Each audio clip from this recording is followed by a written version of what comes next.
So we're here in Stamford, Connecticut, replacing two 60-ton rooftop units in the building you see behind me. The units were about 40 years old and needed to replace, updated to a new, more energy efficient system.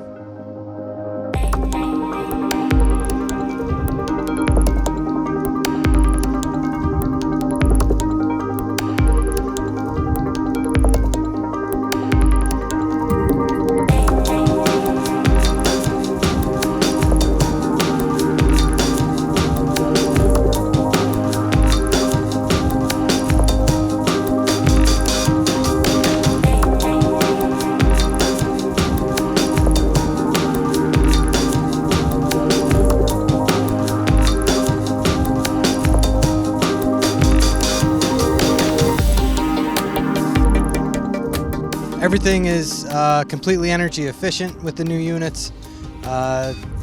Economizers, compressors, newer refrigerant that's more friendly to the environment.